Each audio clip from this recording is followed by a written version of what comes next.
الحمد لله نحمده ونستعينه ونستغفره ونؤمن به ونتوكل عليه ونعوذ بالله من شرور أنفسنا ومن سيئات أعمالنا من يهده الله فلا مضل له ومن يضلله فلا هادي له ونشهد أن لا إله إلا الله وحده لا شريك له ونشهد أن سيدنا ونبينا ومولانا محمدا عبده ورسوله. قال الله تبارك وتعالى: أعوذ بالله من الشيطان الرجيم. بسم الله الرحمن الرحيم. وألف بين قلوبهم لو أنفقت ما في الأرض جميعا ما ألفت بين قلوبهم ولكن الله ألف بينهم إنه عزيز حكيم. صدق الله مولانا العظيم. وقال رسول الله صلى الله عليه وسلم: لا تمار أخاك ولا تمازحه ولا تعوده موعدا فتخلفه او كما قال علیہ الصلاۃ والسلام. محترم حاضرین، آپ کو یاد ہوگا پچھلے جمعہ میں نے عرض کیا تھا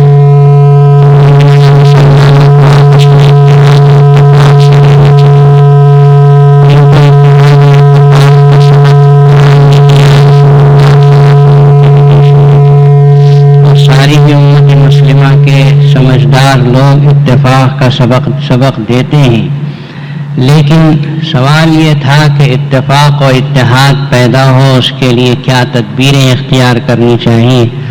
میں نے رسول اللہ صلی اللہ علیہ وسلم کی حدیثوں سے بہت سی چیزیں پچھلے جمعہ اس سے پہلے جمعہ آپ کے سامنے پیش کی، اور یہ اس جمعہ بھی اسی سلسلے کی چند کڑیاں ہیں.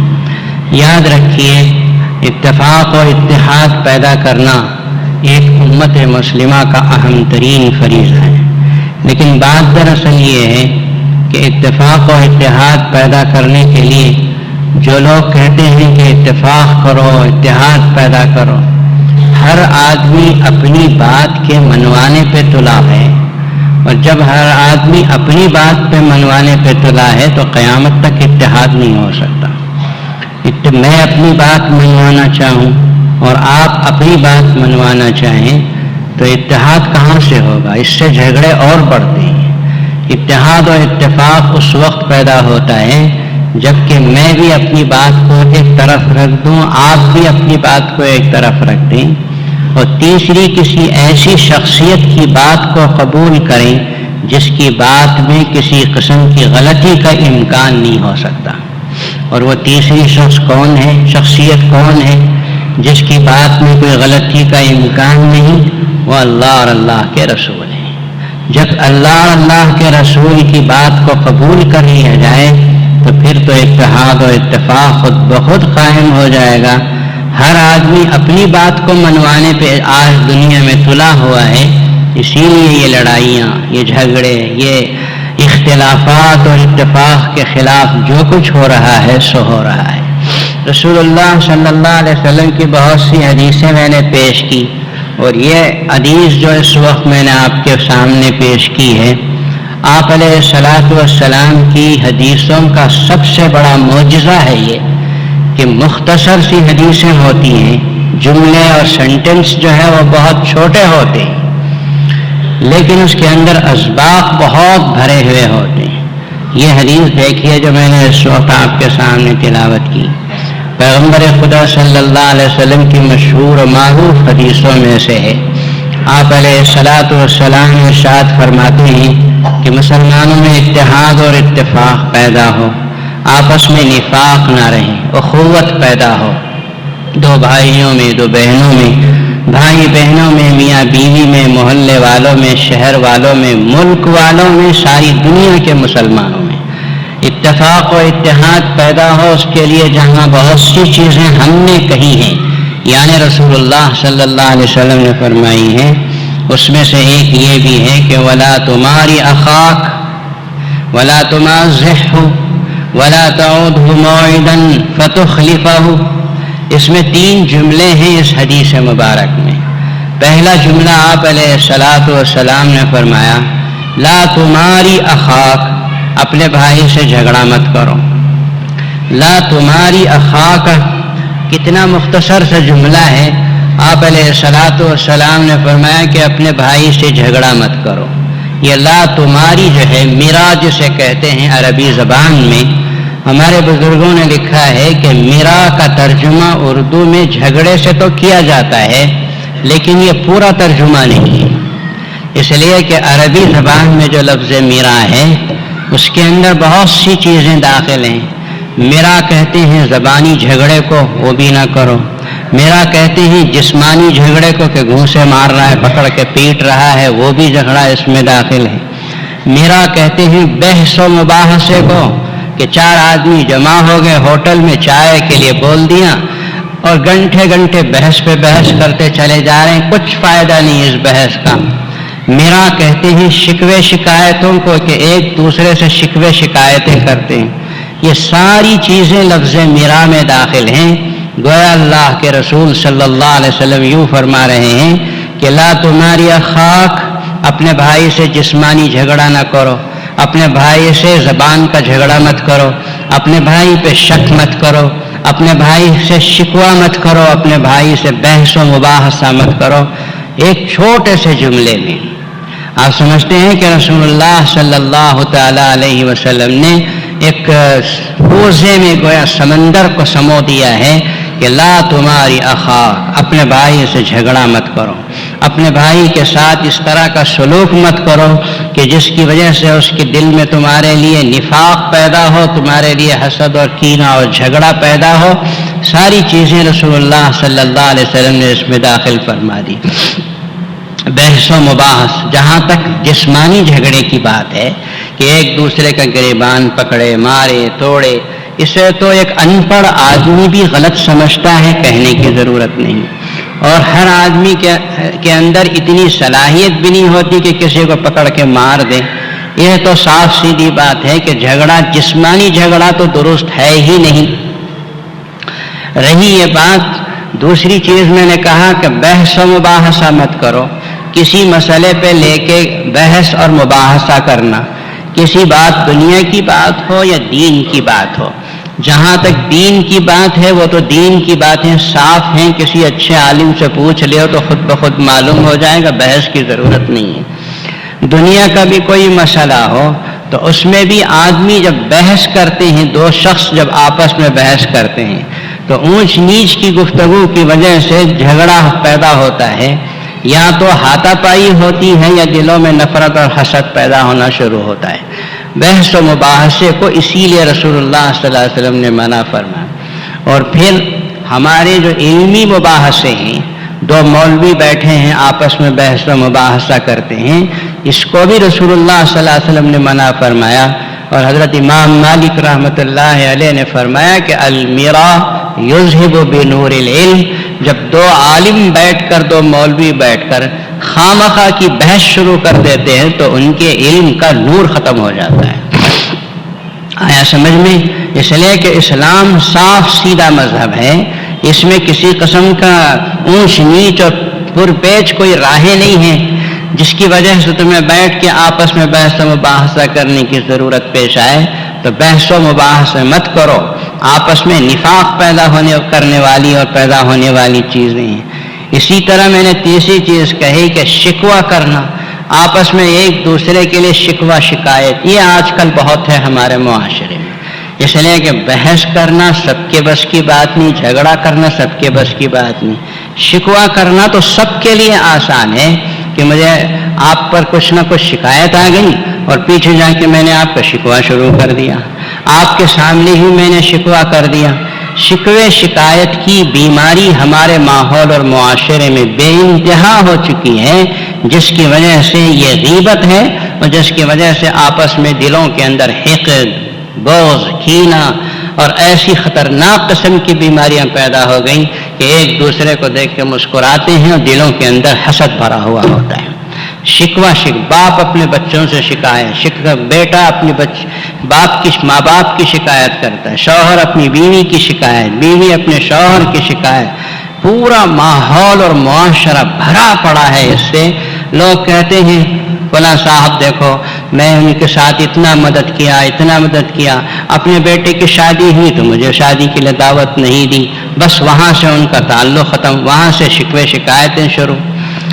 میں عرض کروں کہ رسول اللہ صلی اللہ علیہ وسلم بیٹھے تھے، حضرت عبد الرحمن بن عوف رضی اللہ تعالیٰ عنہ تشریف لائے، ان کے کپڑوں کے اوپر زعفران کی خوشبو لگی ہوئی تھی، اور زعفران کی خوشبو جب لگتی ہے تو اپنا دھبا چھوڑ جاتی ہے۔ اللہ کے نبی نے پوچھا کہ کیا تم نے شادی کی؟ یہ کیا خوشبو کا دھبا نظر آ رہا؟ اس زمانے میں دولہا لوگ ہوتے تھے تو دولہا جو ہے خوش زعفران کی خوشبو استعمال کرتے تھے، بہت عمدہ خوشبو ہوتی تھی۔ اللہ کے نبی نے پوچھا یہ خوشبو کیا ہے؟ فرمایا یا رسول اللہ میں نے نکاح کیا ہے، میں نے شادی کی ہے۔ حضور اکرم صلی اللہ تعالیٰ علیہ وسلم مدینے میں ہیں، عبد الرحمن بن عوف جیسا صحابی جو اللہ کے رسول کے عاشق ذات، صحابہ کون سے صحابی ایسا جو اللہ کے رسول کو نہ چاہتا ہو، مدینے میں ہونے کے باوجود حضرت عبد الرحمن بن عوف نے شادی کر لی۔ اللہ کے نبی نے صرف اتنا پوچھا تم نے شادی باقرہ سے کی یا سیبہ سے کی؟ فرمایا یا رسول اللہ میں نے سیبہ سے شادی کی ہے۔ تو پیغمبر خدا صلی اللہ علیہ وسلم نے صرف اتنا کہا اولم ولو بشاتن، ولیمہ کرو اگرچہ کہ ایک بکری ہی ذبح کر کے۔ اس کے علاوہ حدیث میں کہیں بھی کوئی جملہ ایسا نہیں ملتا کہ پیغمبر خدا صلی اللہ علیہ وسلم نے کہا ہو کہ تم میرے اتنے قریب کے صحابی ہو، میں تمہارے اوپر اتنا احسان کیا ہوں، تم نے مجھے شادی میں کیوں نہیں بلایا؟ آئندہ سے ہماری کھٹی ہے، تم میرے پاس مت آؤ۔ ایسی کوئی ایک لفظ حرف شکایت پوری دنیا کے عالموں کو آپ پوچھ لیجئے، حدیث کی کتابیں ٹٹول کر دیکھ لیں، اللہ کے نبی نے ایک حرف شکایت نہ کہا۔ ایسی بہت سی روایتیں، حضرت جابر کی شادی ہوئی، کسی بات میں سوال پہ پتہ چلا رسول اللہ صلی اللہ علیہ وسلم کو کہ حضرت جابر نے شادی کی ہے، شکوہ شکایت نہیں کیا۔ یعنی حضور اکرم صلی اللہ علیہ وسلم کے عمل سے پتہ چلتا ہے کہ اس ماحول اور معاشرے میں، مسلمانوں کے معاشرے میں شکوے شکایتیں اچھی چیز نہیں ہے۔ آپس میں ایک دوسرے کے ساتھ اچھے دل کے ساتھ، پاک نیت کے ساتھ رہنا چاہیے۔ اگر کسی نے، کوئی بھائی نے آپ کے خلاف کوئی حرکت کر بھی دی تو بجائے اس کے کہ شکوہ شکایت کرو، ہمارے علماء نے لکھا کہ اس کی تعویل کرو۔ ہو سکتا ہے ایسا ہو سکتا ہے ایسا ہو، میرا وہ دوست، میرا وہ بھائی ایسا نہیں ہے، ہو سکتا ہے اس نے ایسا کہا ہو۔ کوئی آ کے آپ کے کان بھرتا ہے کہ فلاں آپ کا جو دوست ہے اس نے آپ کے خلاف ایسا کہا، کان بھر دیا آپ کے۔ اب آپ کے دل میں نفرت اور دشمنی پیدا ہونا، ایسے وقت میں نفرت پیدا کرنے کے بجائے تعویل کرو۔ آپ تنہائی میں بیٹھ کے سوچو کہ میرا دوست جو اتنے دنوں سے میرا دوست ہے، یہ میرا بھائی یا میری بہن یا میرا سالہ میرے خلاف ایسا بول نہیں سکتا، اس آدمی کی زبان سے ہو سکتا ہے جھوٹ نکل رہا ہو، یا ہو سکتا ہے کہ یہ شخص باتیں بنا رہا ہو یا کچھ سنا ہو کچھ بول۔ اس طرح تعویل کر کے دلوں کو صاف کر لو، شکوے شکایتوں کو جگہ مت دو۔ یہی رسول اللہ صلی اللہ علیہ وسلم کی تعلیم ہے۔ آدمی 4 دن دنیا میں جینا ہے، چند دن دنیا میں جینا ہے، اس کے بعد مر کے دنیا سے جانا ہے۔ کیا مال و دولت جمع کر لو گے؟ کیا شکوے شکایتیں کر کے بلڈنگیں کھڑے کر لو گے؟ کیا کسی آدمی کے خلاف کرا کے تم اپنے لیے دنیا میں محل بنا لو گے؟ کچھ نہیں کر سکتے۔ کچھ بھی کرو گے بھی تو ایک دن سب چھوڑ چھاڑ کے 2 گز کفن کپڑے کے ساتھ دنیا سے خبر کے گڑھے میں جانا ہے۔ اسی لیے ہمارے اللہ کے رسول صلی اللہ علیہ وسلم نے فرمایا کہ لا تماری اخاک، اپنے بھائی کے ساتھ جھگڑا مت کرو، بحث مت کرو، شکوے شکایتیں مت کرو، اور اس طرح سے جیو کہ تمہاری زندگی سے یہ پتہ چلے کہ یہ آدمی آخرت کے لیے تیاری کر رہا ہے۔ اعمل لدنیاک بقدر بقائک فیہا وعمل لآخرتک بقدر بقائک فیہا، دنیا کے لیے اتنی تیاری کرو جتنے دن تم کو دنیا میں رہنا ہے، اور آخرت کے لیے اتنی تیاری کرو جتنے دن تم کو آخرت کے اندر رہنا ہے۔ ظاہر ہے کہ دنیا کی 60-70 سال کی زندگی اتنا اس کے لیے کر لو کافی ہے۔ روز کمایا کھا لیا کچھ نہ کچھ جما لیا کافی ہے، جیسے حضرات صحابہ کرتے تھے، صبح کو مارکیٹ میں جاتے تھے، تجارت ہوگی 12-1 بجے تک، روز کی روزی روٹی مل گئی، بلکہ کل کی بھی مل گئی، اب بند کرا کے مسجد نبوی کو آ گئے، قرآن پڑھ رہے ہیں، حدیث سیکھ رہے ہیں، مسائل مسائل سیکھ رہے ہیں، دنیا جتنا ہونا تھا اتنا ہو گیا، اب آخرت کی تیاری کرو، وعمل آخر، آخرت کے لیے اتنا کرو جتنا رہنا ہے، آخرت تو ابد الآباد تک ہے، وہاں موت کو ذبح کر دیا جائے گا، اب مرنا نہیں ہمیشہ جینا ہے، اس ہمیشہ کی زندگی کے لیے بندہ مومن کو چاہیے کہ اتنی ہی تیاری کرے جتنی کہ وہاں رہنا ہے۔ تو یہ پہلی نصیحت ہے جو اللہ کے نبی نے فرمایا، لا تماری اخاک، اپنے بھائی سے جسمانی جھگڑا نہ کرو، زبانی جھگڑا نہ کرو، اپنے بھائی سے بحث و مباحثہ مت کرو، اپنے بھائی سے شکوے شکایتیں نہ کرو۔ شکوے شکایتوں پر ایک بات کہہ کے میں آگے بڑھوں، ہمارے ایک صاحب میرے پاس حاضر ہوئے، انہوں نے کہا کہ میں آپ سے ملنے کے لیے آیا، مجھے یاد آیا کہ آپ کے خاندان میں آپ کے رشتہ داروں میں تو شادی ہے، آپ یہاں کہاں آ گئے مجھ سے ملنے کے لیے؟ تو انہوں نے کہا کہ نہیں، وہ ہمارے والد والدہ کو دعوت دیے وہ چلے گئے، میرے لیے الگ سے دعوت نہیں آئی تو اس لیے میں نہیں گیا۔ آیا سمجھ میں؟ کیا خوبصورت انداز ہے شکایت کرنے کا کہ ان ماں باپ کو دعوت دے دیا تو پورے گھرانے کو دعوت ہے، رشتہ داروں میں شادی ہے، نکاح میں شرکت کرنے کے لیے آپ کو دعوت دینے کی ضرورت ہی کیا ہے؟ میں نے ان کو سمجھا بجھا کر دل صاف کر کے نکاح میں بھگایا ان کو کہ جاؤ، شرکت کرنا ہی تمہارا اخلاق ہے، مومن کا اخلاق ہے، الگ سے آپ کو جب تک دعوت نہ ملے آپ شرکت نہیں کریں گے، یہ کسی مسلمان کا شیوا نہیں۔ تو لا تماری اخاک، سمجھ میں آیا؟ دوسری نصیحت جو اللہ کے نبی نے فرمائی آپس میں محبت پیدا کرنے کے لیے، ولا تمازح، اور اپنے بھائی کے ساتھ دل لگی مت کرو، مذاق مت کرو۔ مذاق کرنا جو ہے یہ آج کل ہمارے ماحول اور معاشرے کا ایک خوبصورت جز سمجھا جاتا ہے، حالانکہ شریعت میں مسئلہ یہ ہے کہ ایک مومن اور مسلمان کا دل، اللہ کے رسول صلی اللہ علیہ وسلم نے ارشاد فرمایا کہ کعبۃ اللہ، ایک صحابی کی روایت میں نے پیش کی ہے، ایک صحابی حضرت ابوذر کہتے ہیں میں کھڑا تھا کعبۃ اللہ کے پاس، اللہ کے نبی صلی اللہ علیہ وسلم کا طواف ختم ہوا، آپ نے کعبۃ اللہ کو دیکھ کر کہا کہ تو مجھے عزیز ہے، اللہ کے پاس تیرا کتنا بڑا مقام ہے، کعبۃ اللہ روئے زمین پر اللہ کا سب سے پہلا گھر، بندگان مومن اس کی عظمت و ہیبت کے لیے دعا کرتے ہیں۔ اللہ کے نبی نے فرمایا کہ تو میرے نزدیک اتنی عظمت والا ہے، لیکن حضور پاک صلی اللہ علیہ وسلم نے یہ بھی فرمایا کہ تجھ سے زیادہ میں ایک چیز ہے جو عظمت والی ہے، کعبے سے بڑھ کر ایک چیز ہے جو عظمت والی ہے۔ حضرت ابوذر غفاری نے فرمایا وہ کون سی چیز ہے جو عظمت والی ہے؟ میں کان لگا کے سننے لگا، اللہ کے نبی صلی اللہ علیہ وسلم نے فرمایا بندہ مومن کا قلب، بندہ مومن کا دل، یہ اللہ کے گھر سے بھی زیادہ عظمت والی چیز ہے اللہ کے نزدیک۔ اگر کوئی مسلمان، مثال کے طور پر رسول اللہ صلی اللہ علیہ وسلم نے فرمایا اگر کوئی مسلمان فرض کر لو کہ کعبۃ اللہ کو ڈھا دیا، کتنا بڑا گناہ، کتنا بڑا تصور نہیں کر سکتے۔ حضور پاک صلی اللہ علیہ وسلم فرماتے ہیں کسی بندے مومن کے قلب کو توڑ دینا کعبے کو ڈھانے سے بڑا گناہ ہے۔ اب آپس میں لوگ مذاق کر رہے ہیں، دل لگی کر رہے ہیں، اور پتہ نہیں کس کس کا دل کس کس طریقے سے توڑتے چلے جا رہے ہیں۔ مذاق کرنے کی دو چیزیں، دو صورتیں، ایک یہ ہے کہ کسی کا مذاق آپ کر رہے ہوں، اس کی شکل یہ ہے کہ بات سچی ہو یا جھوٹی ہو، ایسا مذاق آپ کر رہے ہیں کہ اس کو سنتے ہی مسلمان کا دل ٹوٹ جائے اور اس کی خفت محسوس ہو، بے عزتی محسوس کرتا ہو، اس کا دل دکھ رہا ہو، یہ مذاق شریعت میں حرام قرار دیا گیا، اس لیے کہ مومن کا دل اس سے ٹوٹ رہا ہے۔ مومن ہی نہیں، کسی بھی انسان کا دل ٹوٹے آپ کو اس کی اجازت نہیں، خواہ مسلمان ہو یا کافر ہو۔ مسلمان کی بات تو بہت اونچی ہے کہ اس کے دل میں ایمان ہے، تو وہ مذاق سچی بات کا یا جھوٹی بات کا جس سے کسی کے دل کو دکھ پہنچتا ہے، اسے تو حضور نے فرمایا لا تمازح ہو، ایسا مذاق کرنا حرام ہے۔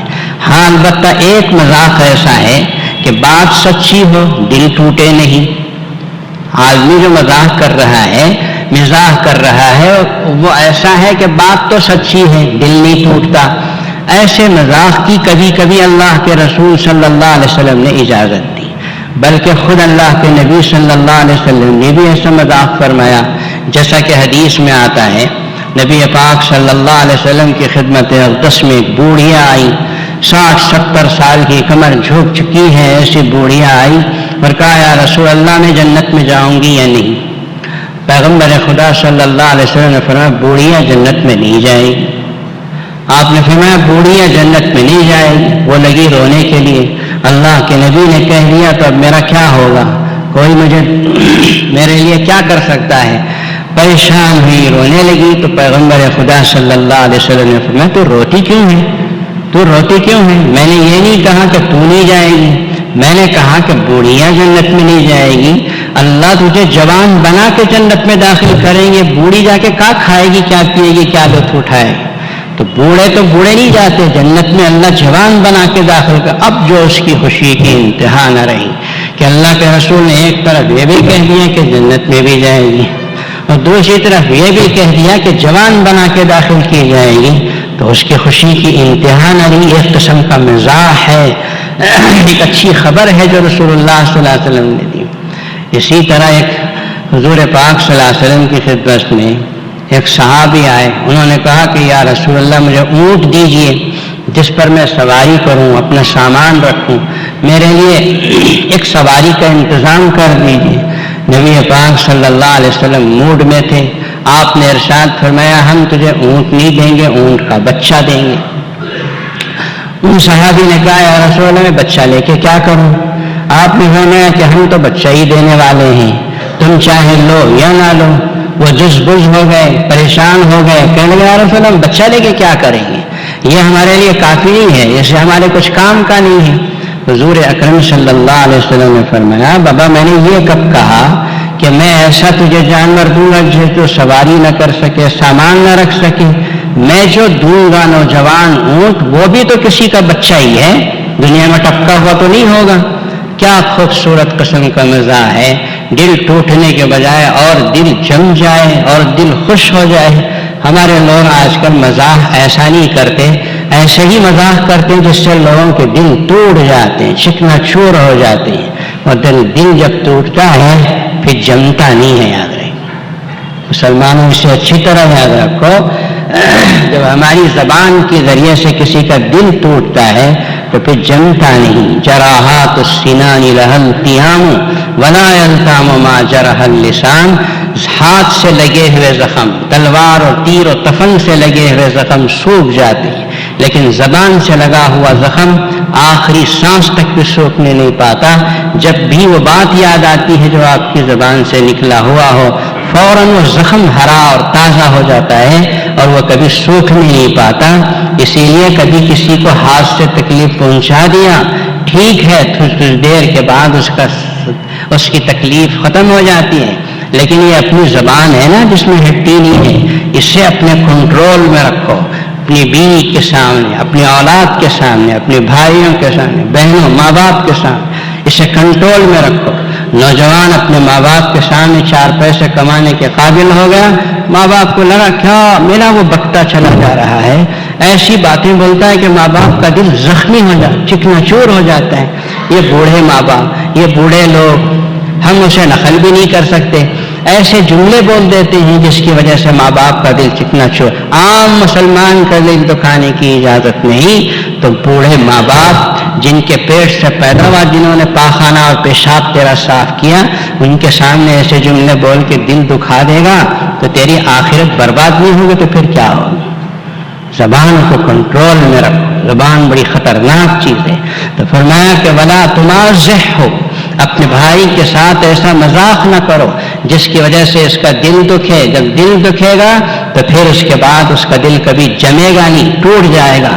یہ دل کانچ کی طرح سے ہے کہ کانچ جب ٹوٹ جاتا ہے تو ٹوٹ گیا. اسے اگر سلوشن سے جما بھی دیتے ہیں تو کتنا بھی جما دو لیکن درمیان میں لکیر باقی رہ جاتی ہے، وہ لکیر کبھی ختم ہونے نہیں پاتی.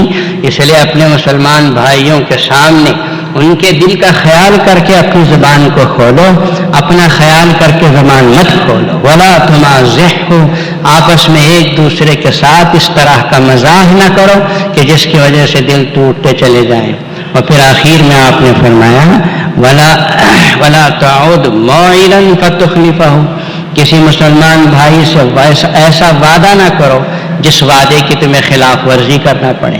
ادھر وعدہ کیا ادھر توڑ دیا، ادھر وعدہ کیا ادھر خلاف کر دیا۔ آج کل تو زبان سے آدمی جو وعدہ کرتا ہے بولتا ہے، اس کو وعدہ خلافی کرنا وہ ایک شان ہو گئی ہے، حالانکہ وعدہ خلافی کرنا یہ منافق کی 3 نشانیوں میں سے ایک نشانی ہے۔ اللہ کے حبیب صلی اللہ علیہ وسلم نے فرمایا کہ منافق کی 3 نشانیاں ہیں۔ منافق کافر سے زیادہ خطرناک ہے، یاد رکھو۔ کافر جو ہے وہ تو ہے کھلا ہوا ہے، معلوم ہے کہ یہ آدمی اسلام دشمن ہے، لیکن جو منافق ہوتا ہے اس کے بارے میں فرمایا کہ یہ آدمی خطرناک۔ قرآن نے کافروں کے بارے میں 1-2 آیت میں کہہ دیا، منافقوں کی کئی آیتوں میں اللہ نے تشریح کی کہ ان کی عادت یہ ہے، ان کا اخلاق یہ ہے۔ تو منافق کی 3 نشانیاں ہیں۔ اذا حدث کذب، جب بولتا ہے تو جھوٹ بولتا ہے، زبان کھلی تو جھوٹ، زبان کھلی تو جھوٹ، جھوٹ ہی جھوٹ۔ کبھی اپروپ میں اگر اس کی زبان سے سچ نکل گیا تو نکل گیا۔ اور دوسری چیز حضور پاک صلی اللہ علیہ وسلم نے فرمایا کہ اذا وعد اخلف، جب وعدہ کرتا ہے تو وعدہ خلافی کرتا ہے۔ کسی سے بھی، اپنے بچوں کے ساتھ خود وعدہ خلافی کرنے کی اجازت نہیں تو بڑوں سے کہاں سے کر سکتے ہیں۔ تیسری چیز اللہ کے نبی صلی اللہ علیہ وسلم نے فرمایا وَإِذَا اؤْتُمِنَ خَانَ، منافق کی تیسری علامت یہ ہے کہ جب اس کے پاس امانت رکھی جاتی ہے تو بس سمجھو غلط، امانت میں خیانت، اس کے پاس پہنچ گیا تو پھر واپس آنے کا سوال نہیں۔ وَإِذَا اؤْتُمِنَ خَانَ، جب امانت رکھی جائے تو امانت کی خلاف ورزی کرنے لگتا ہے۔ یہ 3 علامتیں ہیں۔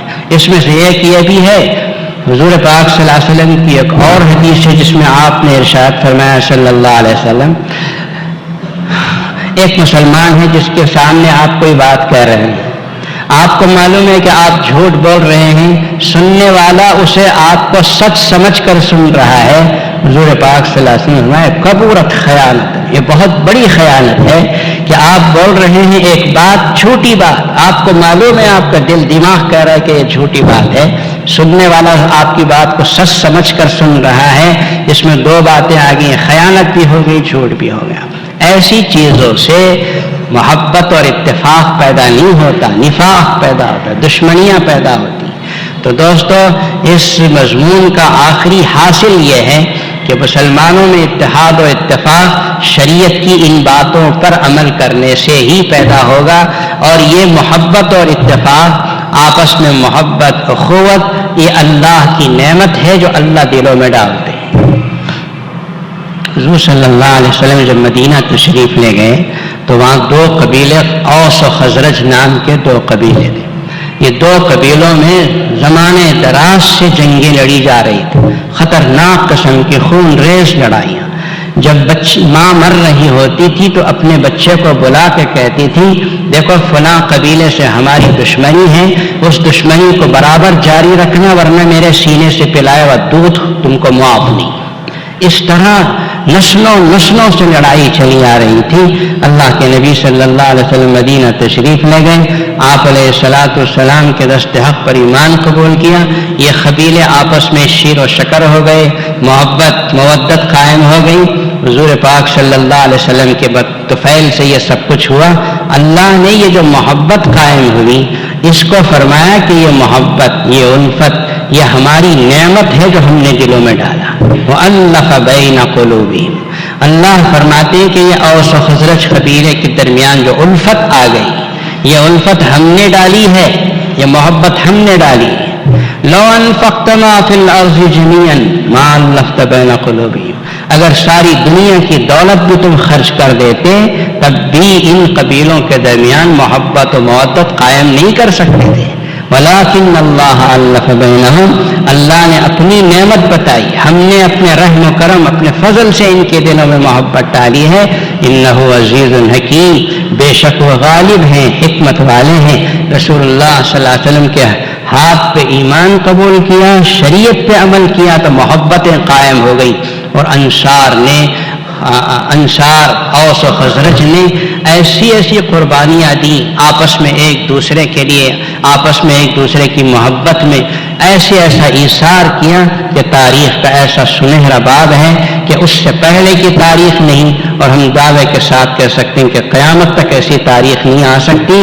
دوستو ان کو پڑھو، اس سے معلوم کرو، آپس میں شریعت پہ عمل کرو، 4 دن کی دنیا میں دلوں سے حسد اور بغض اور کینہ پاک کرو، ایک دوسرے سے مل جل کے رہو، آپس کے جھگڑوں کو ختم کرو، دنیا سے جانے سے پہلے کچھ اچھا کام کر کے جاؤ، اور لوگ یہ کہیں کہ فلاں نے یہ اچھا کام کیا، اچھا کام کیا، اور دلوں میں، انسانوں کے دلوں میں محبت پیدا ہو۔ ایسے کام شریعت ہی کے کام ہو سکتے ہیں۔ اللہ کرے کہ شریعت کے اوپر عمل کرنے اور آپس میں محبت و مودت قائم کرنے کی مجھے اور آپ کو توفیق عطا فرمائے۔ آج پوری دنیا میں آپس میں لڑائی جھگڑے، سب خود غرضی کا نتیجہ ہے۔ ہر آدمی چاہتا ہے کہ میری بات چلے، ہر آدمی چاہتا ہے کہ میری بات مانے۔ جب ہر آدمی اپنی بات پہ منوانے پہ تلا ہے تو جھگڑوں کے علاوہ کچھ نہیں ہوگا۔ یاد رکھو، اللہ کی بات مانو، اللہ کے رسول کی بات مانو، اتفاق آئے گا، اتحاد آئے گا۔ جیسا کہ رسول اللہ صلی اللہ علیہ وسلم کے زمانے میں آیا، 313 مسلمان تھے بدر میں، الٹ کے رکھ دیا ہزاروں کو، ایک مٹھی تھے اس وجہ سے ہوا، اور آج کروڑوں کی تعداد میں ہے، سمندر کے چھاپ کی طرح سے بہتے چلے جا رہے، ان کی کوئی حیثیت نہیں، کوئی طاقت نہیں۔ رسول اللہ صلی اللہ علیہ وسلم کے احکامات کو کیا چھوڑا، دنیا میں فٹ بال کی حیثیت اختیار کر گئے۔ اللہ تبارک و تعالیٰ سے دعا فرمائیے کہ اللہ تعالیٰ مجھے، آپ کو اور ساری دنیا کے مسلمانوں کو اس بات کی توفیق عطا فرمائے کہ خدا کی رسی قرآن مجید کو مضبوطی سے تھام کر اور رسول اللہ صلی اللہ علیہ وسلم کی سنت و سیرت پر عمل کر کے ہم آپس میں ایک دوسرے کے ساتھ محبت کرنے والے، اتحاد و اتفاق کے ساتھ جینے والے بننے کے